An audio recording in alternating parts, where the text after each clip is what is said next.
Tradicionalmente, as tentativas filosóficas de estabelecer se as palavras têm ou não significado giram em torno da ideia de que a definição da palavra vem da interação entre o signo e o objeto a que a palavra se refere. Assim, a palavra cachorro significa um mamífero quadrúpede do gênero Canis familiaris. Em termos filosóficos, isso é conhecido como teoria da correspondência do significado. Para terem significado, as ideias e os enunciados verdadeiros devem corresponder ao seu objeto. Dessa forma, a verdade ou falsidade de uma ideia, de uma palavra, depende da correspondência dela com o objeto denotado, da exatidão dela, da palavra, com aquilo que ela descreve. O problema dessa teoria é que ela parte da ideia de que há uma realidade objetiva e observável, e que pode ser descrita com exatidão por meio de sons, de pensamentos ou mesmo de palavras. Muitos filósofos acabam criticando a teoria da correspondência, destacando as diferenças presentes entre as línguas e a diferença estrutural das línguas. Muitas línguas, particularmente no Sudeste Asiático, têm certas palavras que são idênticas em relação a sons e significados. Claro que isso não contradiz totalmente que o significado das palavras, conforme Tomás de Aquino, é uma equação entre coisas e pensamentos, mas sugere que a produção do significado das palavras é um processo complexo. Wittgenstein, nos seus últimos escritos, se afasta da ideia do significado derivado das referências e das representações. A prática comum da filosofia analítica anterior a Wittgenstein era pegar uma proposição e estabelecer o seu valor de verdade, comparando ela com os seus aspectos externos, com a objetividade. Assim, nós pegamos uma proposição qualquer e analisamos a sua veracidade ou falsidade a partir ou do mundo externo, daquilo que ela representa, da correspondência da proposição ou de uma palavra, como a palavra cachorro, com o mundo externo, e também do mundo interno, do mundo da representação.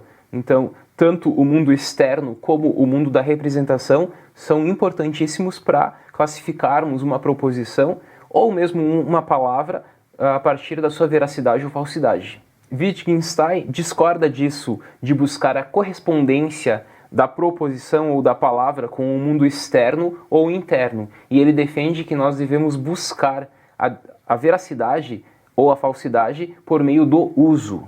Conforme ele diz nas Investigações Filosóficas de 1953, se tivéssemos de nomear a vida do signo, teríamos de dizer que a vida do signo é o seu uso.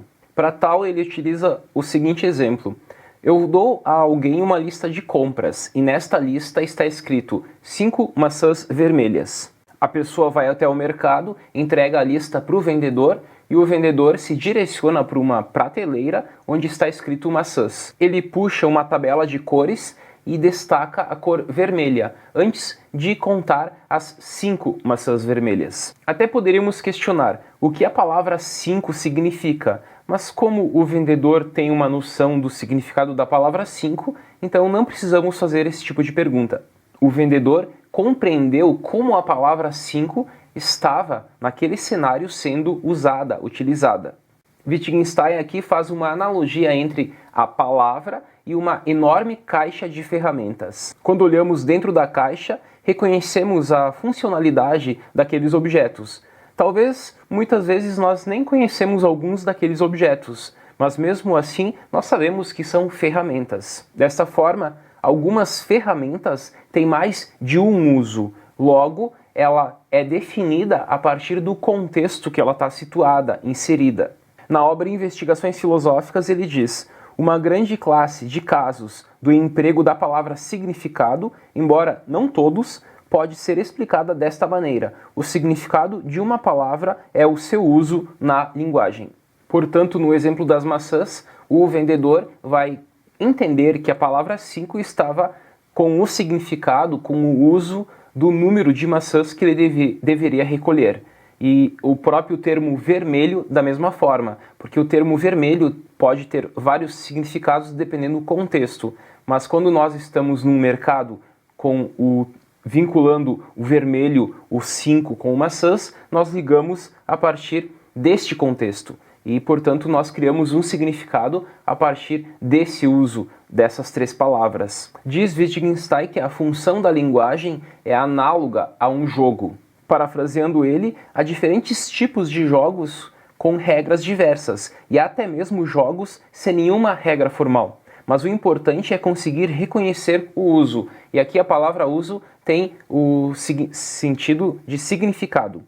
Continua ele, reconhecer o uso inerente às funções da linguagem. Podemos reconhecer o xadrez e a cabra cega como jogos e diferenciar um do outro, mas isso não depende de uma definição exata do significado da palavra jogo. É meramente como a palavra é aplicada a diferentes contextos sociais que determina como ela está sendo usada e, portanto, seu significado. Vou retomar aqui a parte final. É meramente como a palavra é aplicada a diferentes contextos que determina como ela está sendo usada e, portanto, determina assim o seu significado. Neste vídeo, portanto, tentamos responder à pergunta: as palavras têm significado? E vimos que, tradicionalmente, há a teoria da correspondência e, no século XX, com Wittgenstein, há a teoria do uso. Até mais!